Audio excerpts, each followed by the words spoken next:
si Venus Amigo. Nirereklamo niya ang kanyang live-in partner dahil sa pambubugbog na ginawa nito sa kanya. Mas gusto ko pa pong makulong na siya ngayon. Pinapasa pa niya ng pinapasa sa babae niya mga message niya sa akin. Todo kayo pasarap! Alam mong pamilyadong tao? Kinekerengkeng mo? Nasaan ang utak mo? Wala namang ibang lalaki dyan? Matagal nang walang kayo bago naging kami. Wala nang kayo. Hindi nga kami naghihiwalay. Nakakaintindi ka ba? Bigyan ng tubig. Baka mahimatay ito si sir. Usapan natin to ng maayos, hindi yung magbabangayan lang tayo na magbabangayan. Hindi ko na lang po siya ipapakulong kahit sobrang sakit po ng ginawa niya sa akin. Ba't di ka nagpapakasal, ma'am? Dala nga rin po ng kahirapan. Wala po kami pera. Gusto mo magpakasal? Pakasal ko kayo. Sir. Okay, good. Ninong po kayo. Pag ako ninong, aba syempre, ibig sabihin pwede na akong makialam. Sige, ma'am, okay na yan. Oh, congratulations. Nako. Sir.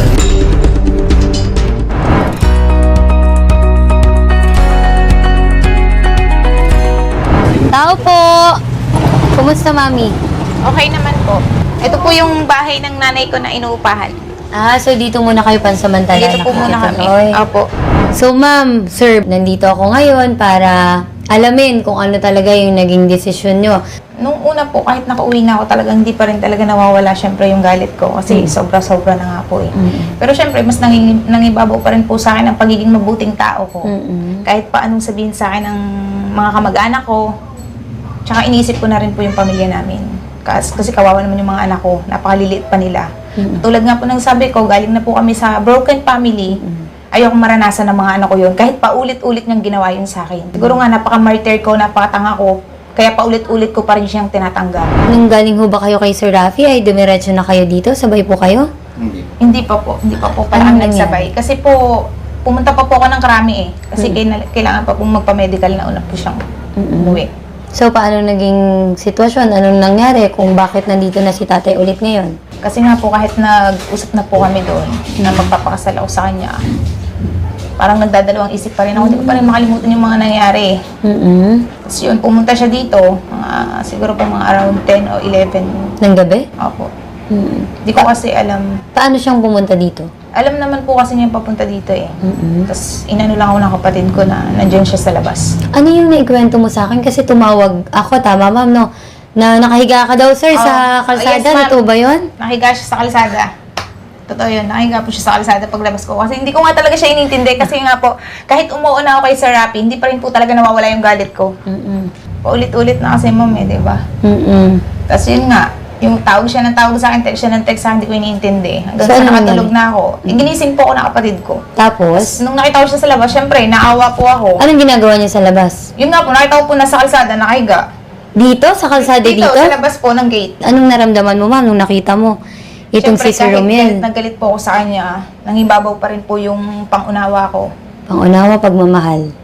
Pares na rin po. So, pinapasok mo siya. Pinapasok ko po siya. Tapos, ano na nangyari mga ilang araw po na magkasama kayo dito? Hindi ko pa rin po siya isang araw siguro, hindi ko siya iniintindi, hindi namin siya pinapansin, pinaparinggan ko siya, pinapalayas ko pa rin siya talaga dito. As hindi nga po yan nakakain maghapon. Parang naaawa rin ako kasi hindi nga nakain din nakakalabas. Pero ikaw, sir, ano bang napag-usapan nyo? Makalipas ho yung pangyayari doon po kay Sir Rafi. Yun nga po, napag-usapan po namin na magpapakasal po kami. So, decidido ka na, ma'am, napakasalan itong si Sir Romiel. Natawa kay Liri. Ako kay nakikilig. Ito hindi talaga nahihiya. Walang mukha nung ma'am na. Ganyan talaga yan eh. Mahal mo talaga si Sir Romiel na, ma'am. Siguro ma'am, kasi tingnan mo naman, ilang beses na akong ginaganyan niya, no? Kahit mukha ng tanga, kahit kahiya-hiya na. Hindi ko naman nakalain na aabot kami sa ganito eh. Pero kung ito yung dahilan para mapagbago ko siya, bakit hindi? Tatawa ako eh. Feeling gwapo mo, kapal ka ng mukha mo. Eh, ano nakita mo sa kanya? Ewan nga ma'am, di ko nga alam. Siguro nga sabi nila ang pagmamahal is isang malaking tanga. So, tanga ka, ganun. Oo. Tanga nga mo ang siguro. Ano yung parte ng katangian niya yung minahal mo sa kanya? Mabait na po talaga yan. No? Saka magaling din mag-budget. Kasi nasikaso niya po ako lagi. Kahit po napagising ko pa lang, pag-uwi ko ng bahay, handa niya yung kape. Tapos ko ng ulam. Ikaw ba ay nangangako na kung sakali, yun nga, kasi talagang tuloy na itong kasal na to. Uulitin mo ba or sa tingin mo, mauulit pa ba yung ganitong sitwasyon? Hindi na po, ma'am. Pero aminado ka, sir, na talagang mali itong Yes, ginawa mo. Yes, ma'am. Kahit sino naman tumingin, mali naman talaga eh. Pero nagpapasalamat pa rin ako sa lahat ng nangyari. Napatawad niya pa rin ako. Tapos, sa lahat ng pamilya niya, humingi ako ng tawad. Ma, salamat sa lahat. Saka, love you. Ikaw, Mami, anong gusto mo sabihin kay Sir Romel bago tayo umabot sa talagang kasalan na? Yun ma'am, magtino na siya. Kasi pag hindi pa talaga siya nagtino, wala na talaga akong chance na ibibigay pa sa kanya. Ma'am, congrats na kita ngayon pa lang, ha. Naku, sir, lalo ikaw, sobrang congratulations. Babalik kami dito. Ngayon, ayusin nyo na lahat ng mga documents sa kailangan natin. Tapos, hanap tayo ng damit mo, tapos reception, para maayos na natin. Okay? Sige po. Maraming salamat. Thank you, ma'am.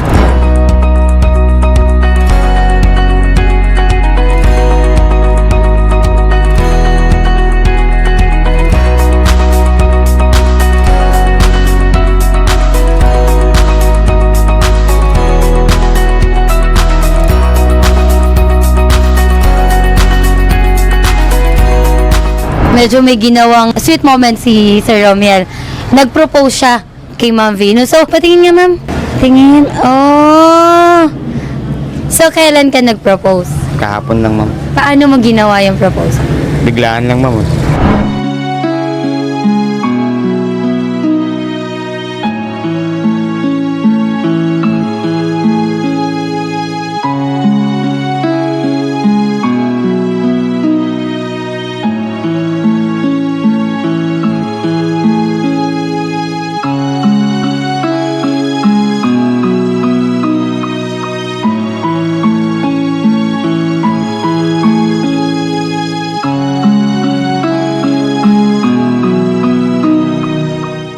Uminit talaga yung ulo niya kasi naghahanap ako ng ring. Oo. Iniwan ko siya sa may SM.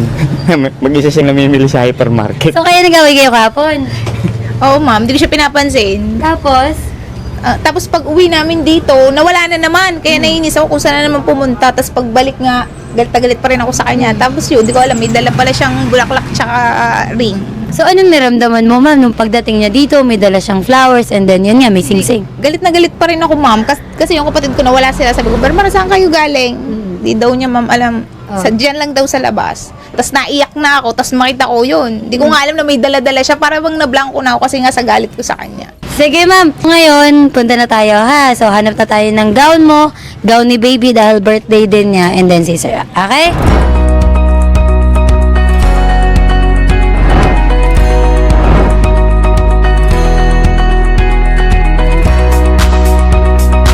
Sir, ma'am, bali dito tayo. Si Sir yung mag-arrange ng wedding nyo. So, mamimili tayo kung anong gusto nyong sa wedding, so motif, ganyan, ha? Tapos after dito, pupunta tayo sa venue kung saan gaganapin yung kasal nyo, and then maghanap tayo ng gown, ha? So, dito tayo kay Sir.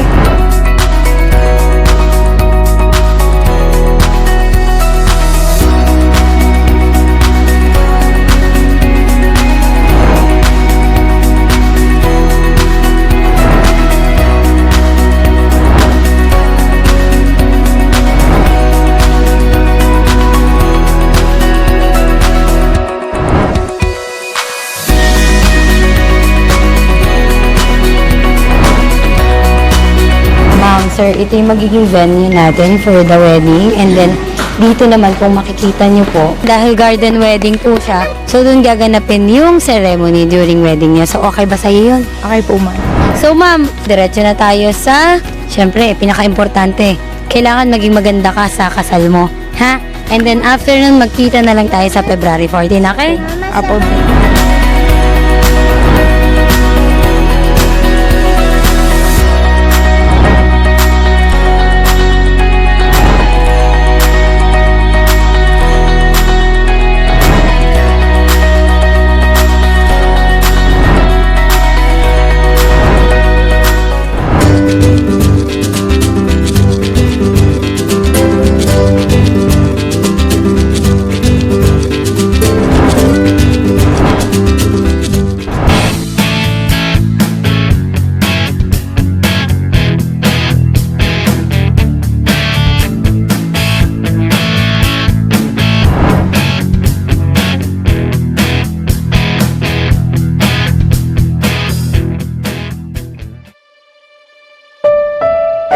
Ma, sa loob ng tagal nating pagsasama, lahat ng kaya ko, lahat ng gusto mo na makuha, kahit mahirap para sa akin, binibigay ko para sa'yo. Ito magiging kasal natin. Sana ito yung maging simula upang lalo nating pagtibayan yung pagmamahalan natin. Hindi lang sa mata ng tao, kundi para sa atin din. Alam mo, nagsisisi ako sa kasalanan ko nagawa para sa'yo. Ma, mahal na mahal kita. Pa, sa kabila ng mga nangyari sa atin, sa kabila ng mga pinagdaanan natin, na akala ko hindi na natin maalampasan, nagpapasalamat pa rin ako. Kasi dahil sa'yo, nagkaroon ako ng 2 mabubuti at cute na mga anak. Pinapangako ko na magiging mabuting asawa at ina ako sa mga anak natin. Mahal na mahal kita.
Romiel, tinatanggap mo ba si Venus na maging tunay mong asawa sa buong paggiliw at pananampalataya at nangangakong mamahalin siya alinsunod sa utos ng Diyos habang ikay nabubuhay? Opo, Pastor.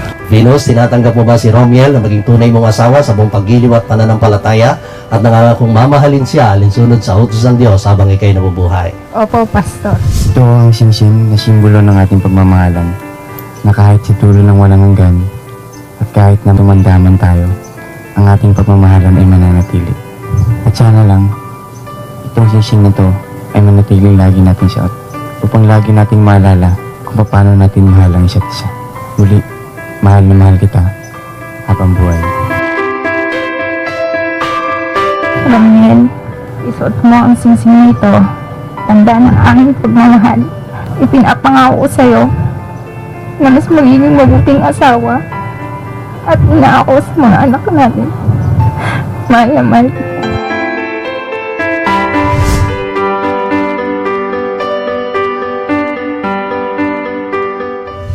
Sa pamamagitan ng kapangyarihang ipinagkatiwala sa akin bilang ministro ng Ebanghelyo, aking ipinapahayag na si Romiel at si Venus ay mag-asawa na ngayon alinsunod sa utos ng Diyos at sa batas ng Republika ng Pilipinas. Ang tandaan ninyong dalawa na ang pinagsama ng Diyos kailanman hindi papaghiwalayin ng tao. Mga kapatid, ikinagagala ko pong ipakilala sa ating kalagitnaan si Ginoo at Ginang Romiel and Venus Gonzales. Palakpakan po natin.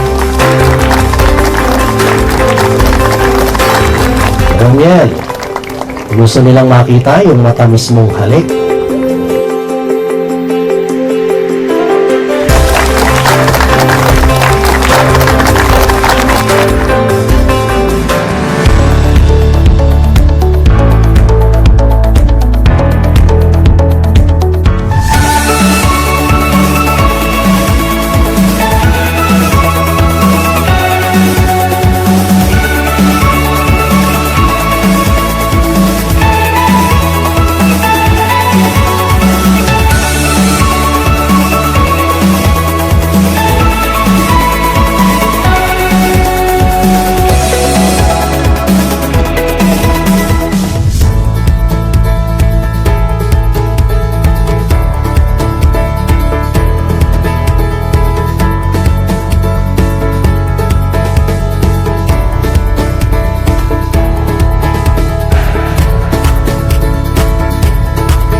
Para magtandaan na maaari kayo at magsulungan. Huwag kayo mag-aaway. Tandaan nyo, nandito lang kami sa inyo. Handa kami sumuporta para sa inyo. Sa mga anak ko, lagi niyong tatandaan, nandito na kami magulang. Wala kaming nangad kundi ang mabuting Diyos. Magandang gabi sa inyo lahat. Congrats. Magandang gabi sa lahat. Congratulations sa inyong dalawa. Nais ko pong i-congratulate itong beautiful couple, si Romiel Gonzales at Venus Amigo. Congratulations sa inyong dalawa. And of course, birthday rin kasi ng kanilang anak ngayong araw na ito. So double celebration. 7th birthday ng anak nilang si Leonique Ang. Happy birthday, Leonique, and congratulations, Romiel Gonzales and Venus Amigo. Now, ayaw kong makita kayo naupo dito sa tabi ko o isa sa inyo. Dapat hindi kayo pang-tulgo, pang-forever ang kasal nyo. Okay? Mabuhay ang bagong kasal. Happy birthday to you. Happy birthday to you. Anong wish mo para kay Mami at kay Daddy? Sana po magmahalan sila. Alright, nakaka-touch naman. Once again, happy birthday, Yoni. You may now blow the candle. 1, 2, 3, blow the candle!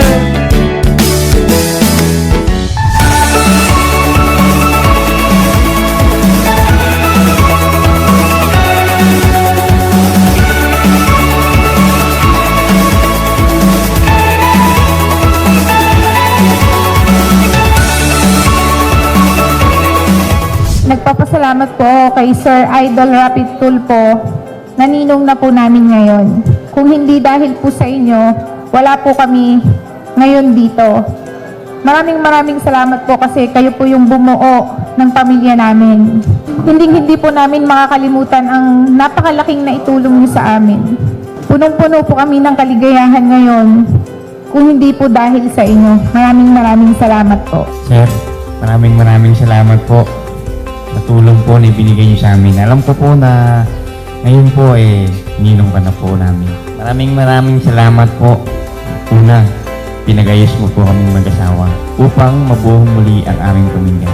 Kami po, ang mag-asawa na Mr. and Mrs. Gonzales, muli po ay nagpapasalamat at nangangako po na hindi na po uupo sa iyo pong upuan ng may wagang tanghalan.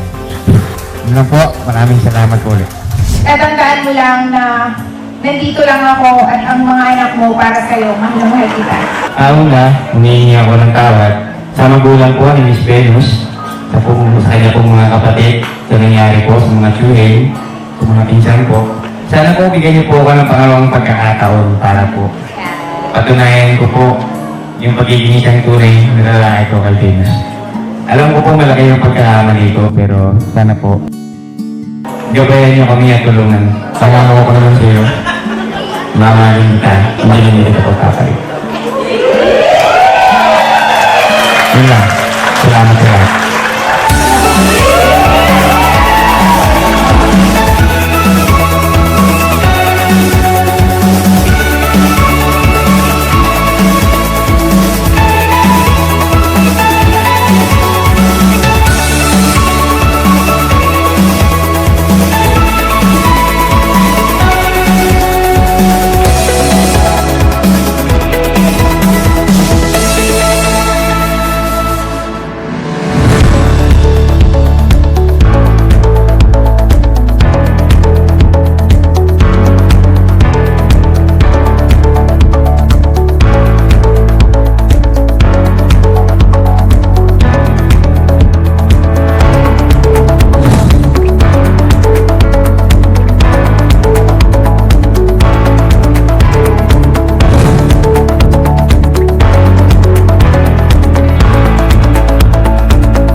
nakakapag-subscribe sa YouTube channel ni Idol Rafi, meron na po itong 15.2 million subscribers. So pag nag-subscribe po kayo, make sure po na pipindutin niyo po yung bell button and select all para lagi po kayong updated sa videos ni Idol Rafi. Of course, kasama kayo sa isang solid na samahan, 15.2, kung saan ang layunin natin ay para mabigyang solusyon ang problema ng marami nating mga kababayan, especially mga inaapi, especially walang mga boses. Bibigyan natin ng boses at puwersa sa pamagitan ng pagsama-sama natin lahat.